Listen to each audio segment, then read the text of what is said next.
Boruto episode 43, the Byakuya gang surfaces. So of course I have to start this review off by referencing my last review where I thought this episode was the Byakugan gang.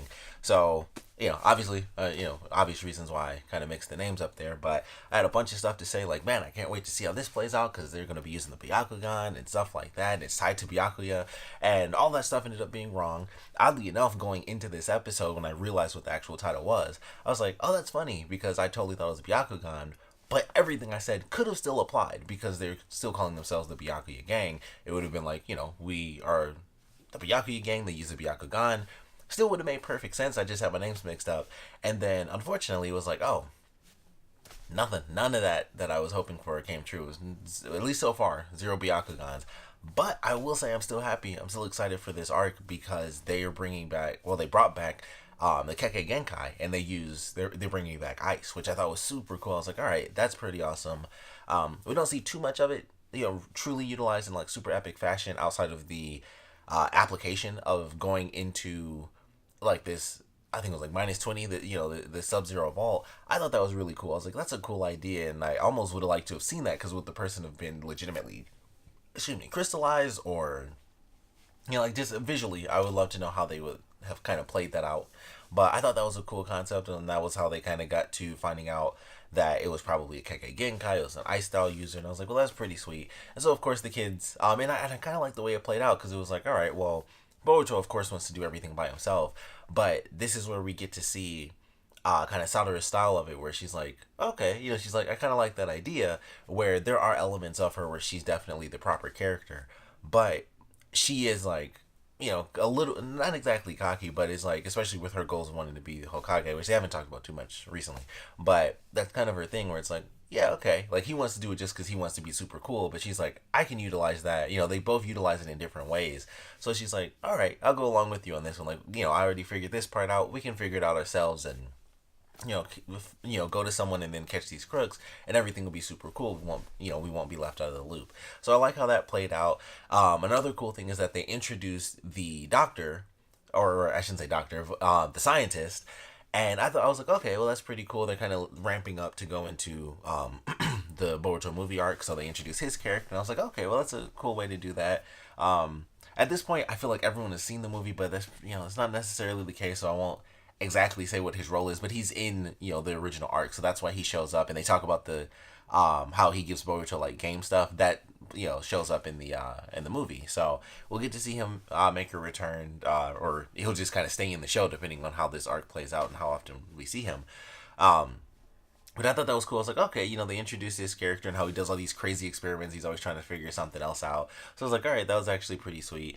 And he takes the kids basically to like the super modern section of the city, which I thought was really funny because, of course, that's like the whole thing with the show now is that they use so much modern technology. They have, I can't remember if this was even in the show or if this was in the movie. I think it may be in the movie, so I don't want to say what it was because it was kind of cool.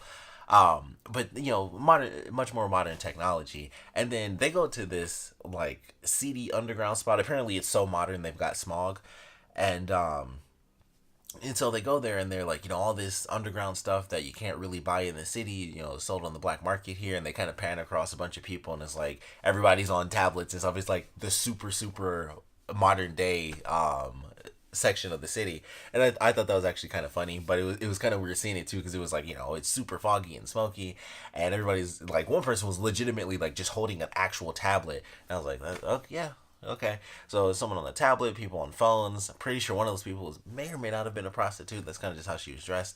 And then they pan across this table like a gas mask. One thing that I've noticed is that they had shotgun shells on the table, and I was like, well, that's very interesting because that means guns legitimately exist now within the realm of Naruto, and that seems so weird. Most things seem kind of weird because the show is set in like it's like this weird blend of current technology and old technology because I think it was the very first movie that they made.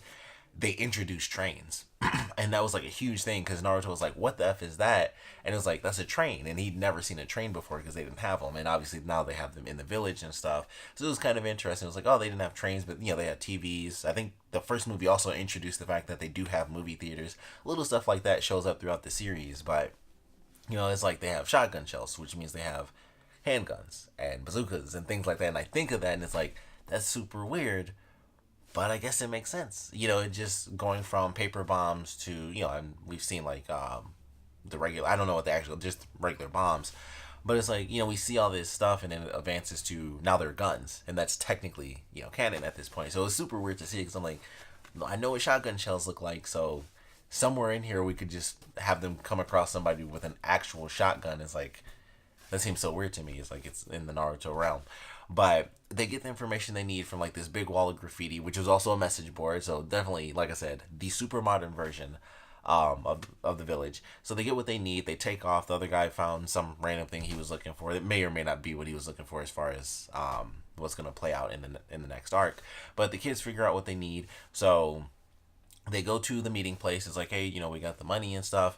And what was super funny during this scene, it was really weird because I swear it sounded exactly like the Naruto voice actor. And I don't know if that was the point, was to be like, it was Boruto acting like he was an adult.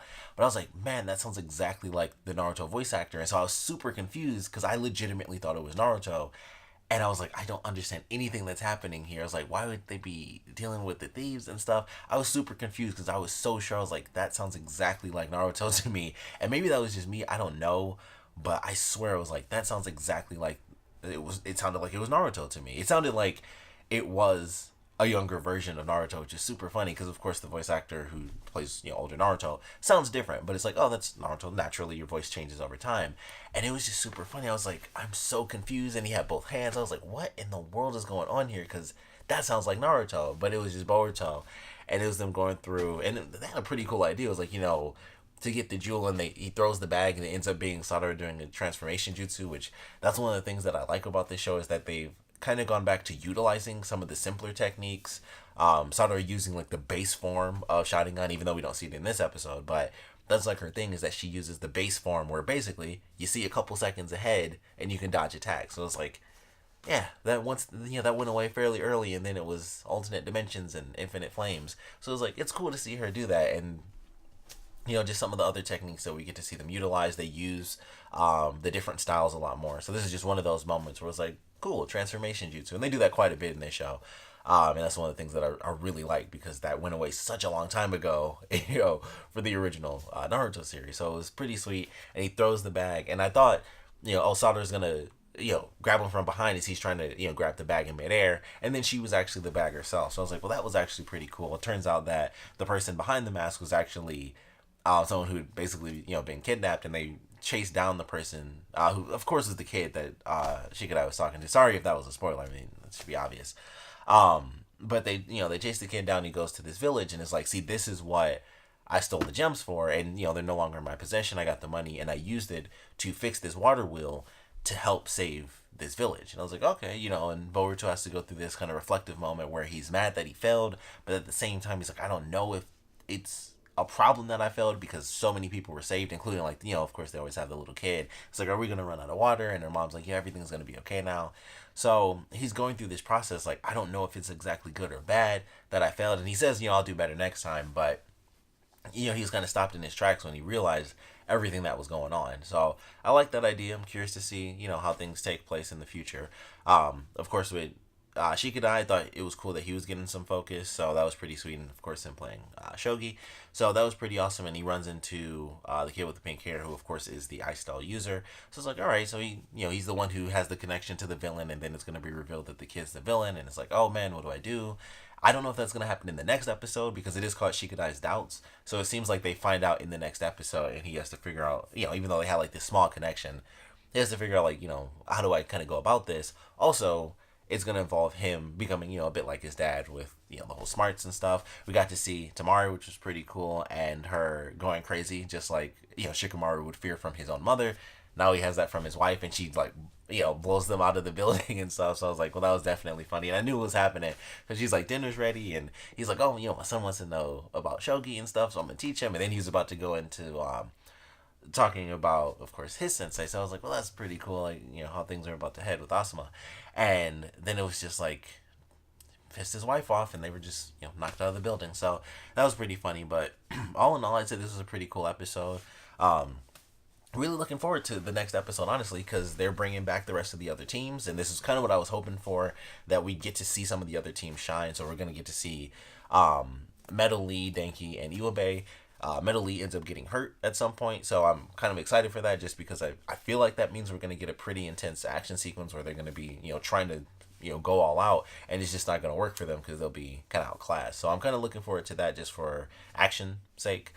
Story wise, I think it'll kind of be a normal story. Like I said, Shikadai figuring out that it was this kid he was playing shogi with, and it's like, well, what's going to happen. And of course, I feel like they already kind of foreshadowed it with them playing shogi, and Shikadai explains like, oh, the point of the game is to save the king, but even a pawn can become, like such a important piece of the puzzle. And it's like, because he's like, oh, I'm just a pawn. And it's like, well, even pawns can become generals, and that can change everything.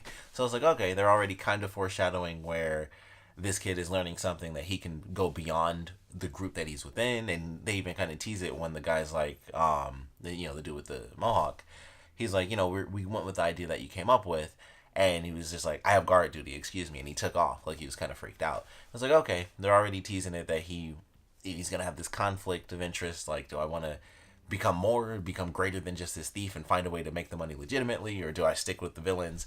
So I feel like that was kind of what they were obviously foreshadowing there. But still looking forward to it. Looking forward to some more action. Looking forward to getting the rest of this, at least, I don't know, at least one extra team kind of shine. They definitely showed Metal, Iwabe, and Denki.